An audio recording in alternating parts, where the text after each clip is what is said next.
Washington Journal continues.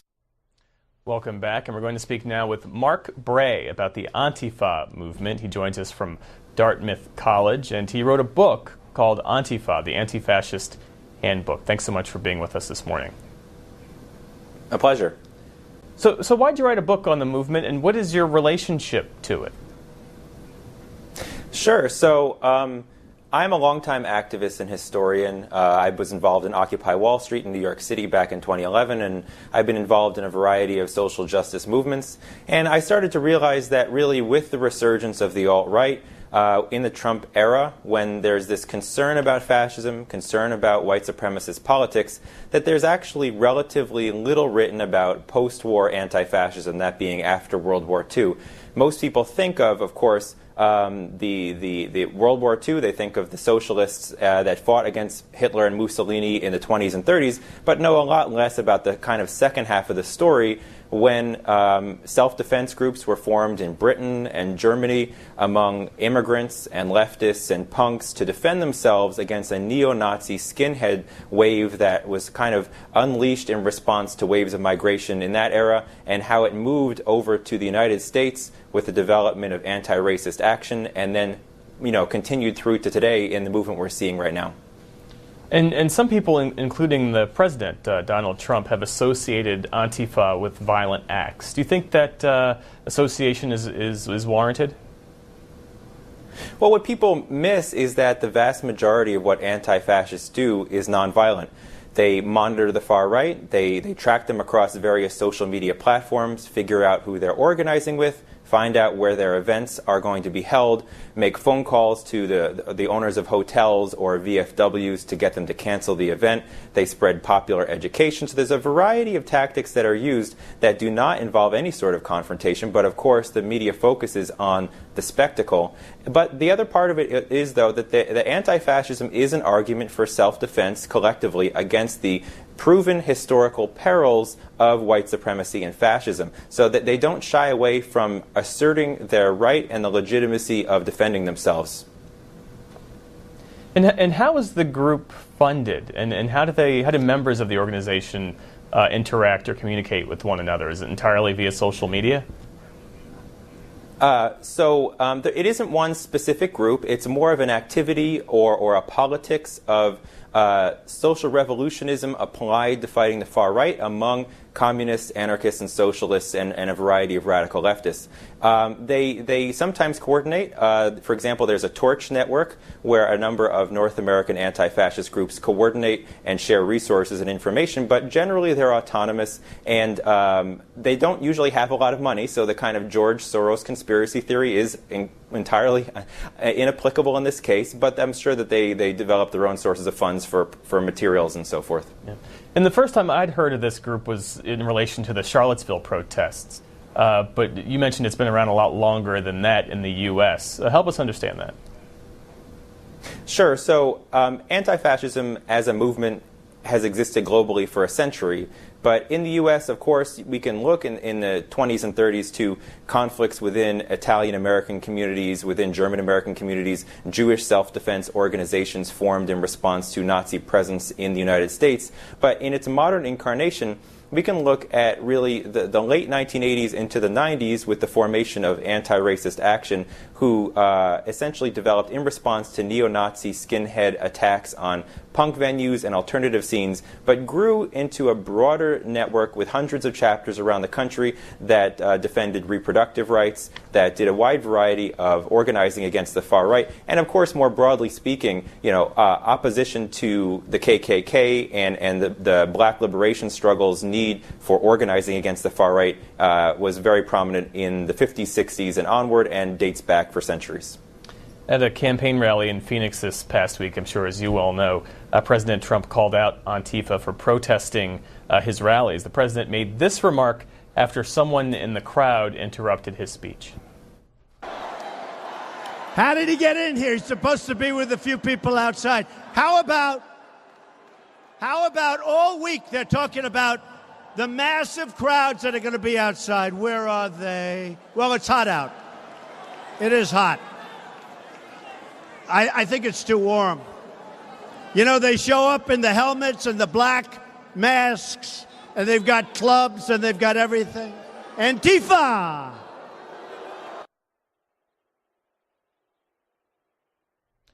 How do you respond to that?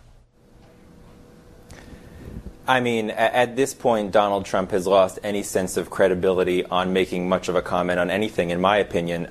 Certainly, he's trying to discredit a certain faction of the anti-racist movement, which has asserted the legitimacy of collective self-defense. I mean, the thing to remember is that when it comes to facing some of the most deadly people in society, we need to be ready to do that, and that's what anti-fascists argue, and that's what they're prepared to do. I mean, the fact of the matter is sometimes good guys don't wear white, as the old song used to say. Yeah. I have to ask you, your Dartmouth University put out a statement in relation to your book, and they write this. We condemn anything but civil discourse in the exchange of opinions and ideas. Dartmouth embraces free speech and open inquiry in all matters, and all on our campus enjoy the freedom to speak, write, listen, and debate in pursuit of better learning and understanding. However, the endorsement of violence in any form is contrary to Dartmouth values. First of all, are you endorsing violence in your writing about this group, and what do you make of that statement? I've been very clear consistently that I'm in favor of collective self-defense against neo-Nazis and white supremacists. As a historian, as an activist, as a Jewish descendant of victims of the Holocaust, I think it's very clear the historical record and the historical need to do so. That statement was made in response to a misrepresentation and oversimplification of my comments by far-right pseudo-media. And I would also like to add that, to my knowledge, there's a petition signed by over 100 Dartmouth faculty in support of my position and my academic freedom. So certainly I am in favor of free speech. I'm against those who are the greatest enemies to free speech, which are fascists. Let's go to the phones. We have Mary calling from Annville, Pennsylvania. She's a Democrat. Good morning.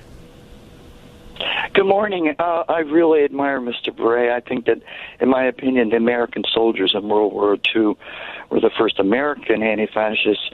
It's important to push back by putting their physical bodies between violent fascists and their victims. And if Antifa is accused of being violent, it's only because they're provoked. Thank you. Care to weigh in there, Mark? Yeah, sure. Well, I agree that we've seen historically the threat that fascism and Nazism can pose. We've seen that sometimes, as the caller said, putting our bodies in between fascists and vulnerable members of our society is important. We've seen with the tragic death of Heather Heyer what they'll resort to. And I think that, really what we're talking about is not that complicated. We're talking about the threat of neo-Nazis and white supremacists. We've seen what they can do, and we need to be prepared for that. We're talking with Mark Bray. We're taking your calls as well. The line for Republicans is 202-748-8001. Democrats call 202-748-8000. Independents call 202-748-8002. We're taking your tweets as well. Here's one. Steve writes, Mr. Bray is exactly what Antifa should be, unflappable, not given to provocation. Let's go to Mel, who's calling from Frewsburg, New York, on the line for Independents. Good morning. As I listen to the discussion, I can't help but think of the English social critic Malcolm Muggeridge, who said that fascism and communism are the same show. Therefore, fascism is on the left. It's really not a right-wing movement because fascism controls people. And notice how the anti-fascists also want to control. They will introduce themselves even in a violent way, as was on display in Berkeley, California. And you see this movement trying to impugn the right when the neo-Nazis are actually left-wing. National Socialist Party, that's left-wing. So this use of words is something that the public needs to be very careful on in discerning how language is being used, because the anti-fascists are left-wing and the fascism is left-wing as well. The anti-fascists are those on the right who support the Constitution, who want the free market, who believe in equal justice for all, not equal outcomes for all. thank you for that. Well, I can tell you as a historian of fascism that there is no credible historian who believes that fascism is a left-wing ideology. The main debate is whether fascism is a right-wing ideology or neither left nor right. We can see historically that although early fascists made claims to being the true socialists and argued that for a national socialism or national syndicalism that could essentially use socialist principles in the interest of the nation, socialists are consistently anti-national, are consistently in favor of class struggle rather than national unification. And when when fascists have gained power, they have jettisoned and completely discarded any trappings of socialism or egalitarianism. They are fundamentally different, and it's really an attempt by the right wing to really mar the historical record, to confuse people. You can make the argument that certainly right-wing libertarianism is different from fascism, but fascism is by no means a left-wing mode of thought. And here's Cynthia calling from New York, New York. Cynthia is a Democrat. Hi. Yeah, I became a Democrat to support Bernie Sanders, and I hung around after because you have to be a Democrat to vote in the primaries, which are the only game in town in New York. But aside from that, since we're talking about Antifa, when I was in New York in the 80s, we had big skinhead movement, and I went to burn a flag in Washington Square Park on July the 4th, the year that they were having the controversy in Texas over the communists burning the flag, just as a free speech support kind of demonstration. And the Nazis showed up in force. They marched in formation around the park. They maced me. They beat me to the ground while the media took pictures, and the cops pointed and laughed. And then there was a big story in the Village Voice next week saying that there had been a deal between the police and the skinheads ahead of time. That got me involved in anti-fascism. So I kept doing it for some years until I got pregnant with my first child. Then they threatened to cut the baby out of my stomach if he turned out to have a black father. So I went into hiding and I stopped. But fortunately, others have taken up the cause, and I want to thank you. And that's really all I had to say. Let's go now to Keith calling from Oldsmar, Florida. Keith is an independent. Good morning.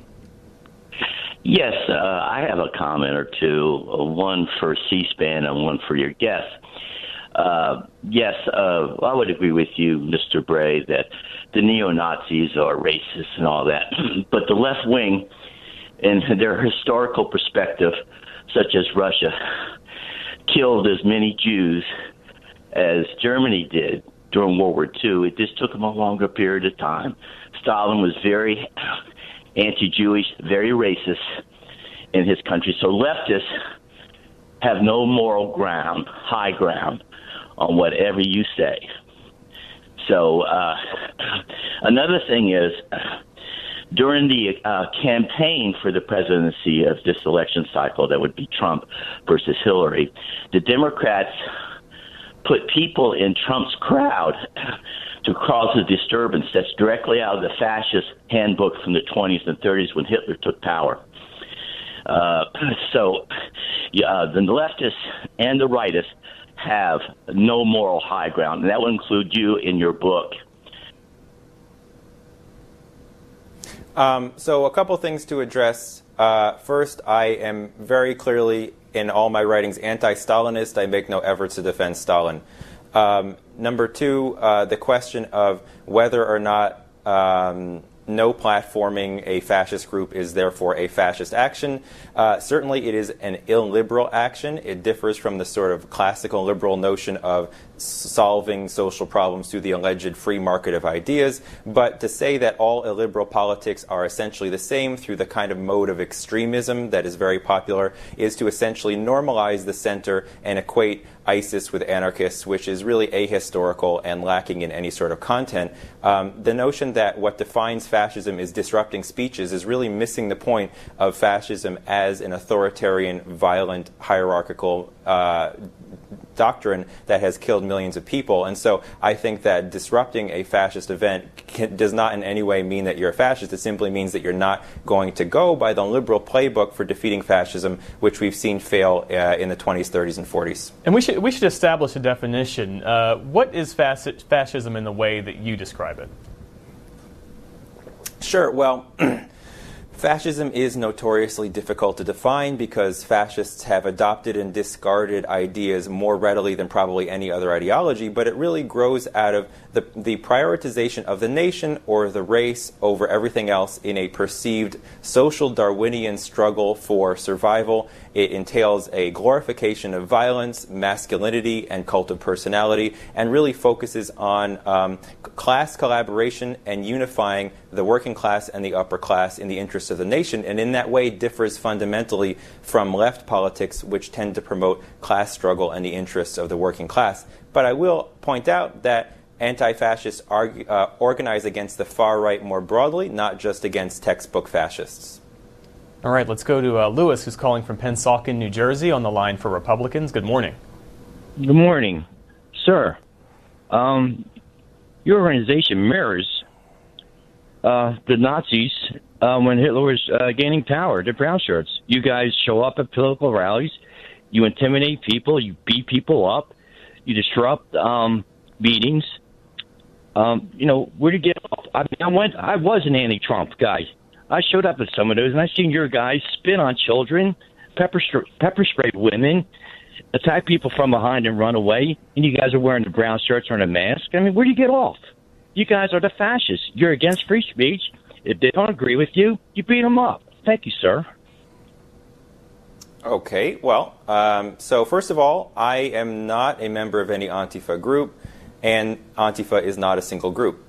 Second, also to point out once again that disrupting a far-right event does not therefore mean you're far-right. Historically, we can see how anti-fascists have used a variety of tactics to disrupt fascist meetings. In the 20s and 30s, they would infiltrate events and sing and have singing protests over the speaker. There's a variety of tactics to do this, and really, fascism entails in illiberal politics, just like socialism or anarchism, but that does not mean they're the same. There are very clear political differences, and to reduce politics to tactics is really ahistorical and apolitical. Rather than looking at an action, let's look at why it's carried out and who it's carried out against. Let's hear from Bob, who's calling from Tahlequah, Ohio, or Oklahoma, forgive me. He's a Democrat. Good morning, Bob. Good morning to you. It's a good subject that you're covering. The name of the town is Tahlequah. All right, thank you for that correction. Yeah, and it's the Cherokee capital. The Cherokee tribe is the largest Native American tribe left in the country. Just wanted to mention that. We're located between Tulsa and Fayetteville in the beautiful hills of northeastern Oklahoma. And I want to say today I appreciate you, Mr. Anti-Fascist.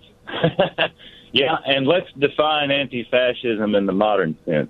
In the current sense of the word, you would have to be opposed to prohibition on cannabis if you're anti-fascist, and opposed to the Jim Crow culture that come along with keeping the American farmer down and keeping the blacks and the hippies from having their weed. And now, in the modern sense, to keep everyone from having their homegrown medicine. So let's speak to that issue if you're truly anti-fascist. Yeah, I can assure you that anti-fascists are against the criminalization of marijuana. Yeah, I can assure you that pretty confidently. Yeah. Let's talk with Tom, calling from Euless, Texas, on the line for Republicans. Good morning, Tom. Good morning, C-SPAN. Thanks for taking my call. Yeah, I just want to say Antifa is nothing but a violent, America-hating communist terrorist cell infested with nothing but violent cockroaches and vermin, and every single cockroach and vermin in Antifa, they've got to be exterminated. Okay, let's... I'm not going to comment on that one. Yeah, let's go to on. Jesse, who's calling from New Albany, Indiana, on the line for Independence. Good morning, Jesse. Yeah, I just wanted to call. This gentleman I'm going to tell you, if I sent my child to Dartmouth to receive an education, and this gentleman were to be the one to educate them, I would be really upset that I wasted all that tuition. He has no idea what fascism is, has no clue. He sat there just a while ago and said, well, instead of looking at the act of violence, you need to look at who the act's perpetrated against and why. Well, look, fascism is really simple. It's not a difficult concept. You have a group in power, and they use violence to push their agenda. And that's exactly what Antifa does. That's not hard. And if you read Orwell's 1984, and Orwell was a socialist, but he recognized the inherent problems in a proletarian society, and you ought to have your guests explain how a proletarian society would work with fascism and how it works with socialism and communism, and see if he can explain the difference there. I think he'd have a difficult time. He's ridiculous. I'm sure his book's ridiculous, and I'd be really upset if I spent money to send my child to Dartmouth to listen to him. Okay, well, first of all, what you're describing as fascism, where a group rules society and imposes their rule with force, is essentially what the state does. The state, regardless of which state, with police forces, with prisons, with military. So if you're against that type of rule, you may well be an anarchist. You should consider that. The second part is in terms of the difference between fascist control and sort of a Soviet socialist control. Once again, I am not a Stalinist, neither was George Orwell, and his critique was against an authoritarian society, which is what I'm against and many anti-fascists are against. And so fascism cannot simply be reduced to state control. It has a very specific historical context, having much to do with the immediate aftermath of World War I, with the response of society to a perceived quote-unquote decadence in response to the growth of bourgeois capitalism. It's very historically situated, and you can't reduce it simply to the control of a specific group over a state, which is what states are. And lastly, let's hear from Cynthia calling from Fort Lauderdale, Florida, on the line for Democrats. Good morning, Cynthia. Good morning. Thank you for having this discussion. I think it's very relevant to what's going on in the United States right now. I'm totally a supporter of resistance to the alt-right. I think that their designs on America are a threat to our liberty. However, I must say I saw an interview this week in a park between an Antifa women leader and a white supremacist male. And the male was polite and the female was rude and said violence was justified. Now, I understand this does not represent the movement, but it does harm to the movement of resistance to fascism in America when you have someone advocating violence like this woman was. And I just wanted to mention that we have to repeatedly say this is a nonviolent, I like your term, self-defense for the country or self-defense for the movement. It should be self-defense. And as in any self-defense situation, you cannot throw the first rock. You cannot initiate violence. You can only protect yourself. Thank you. Thank you for that. I mean, the anti-fascist argument, whether you agree with it or disagree with it, is understanding self-defense in an immediate sense and also in a preemptive sense, looking back in history and seeing by the time World War II started, it was already too late for many people, and realizing that the most effective way to stop the advance of fascism is when it's small, when we can see, for example, that Mussolini's initial fascist nucleus had only 100 members at first, and being able to stop its advance at that point. And doing so, as we can see, is dangerous, and people need to be prepared for that and also really attuned to the potential dangers of what this represents. Mark Bray is a historian of human rights, terrorism, and political radicalism in modern Europe.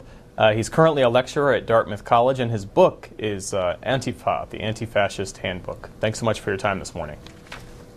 Thank you. Coming up next, we'll speak with Ethan Epstein about his article for Politico magazine. It's about the city of San Francisco trying a new approach to affordable housing. Stay with us.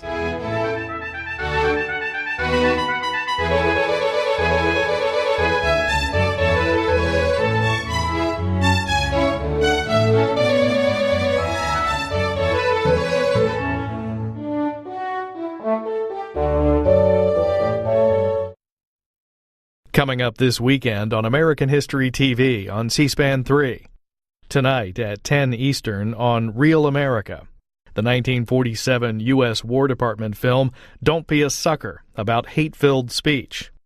I'm just an average American, but I'm an American, and some of the things I see in this country of ours make my blood boil.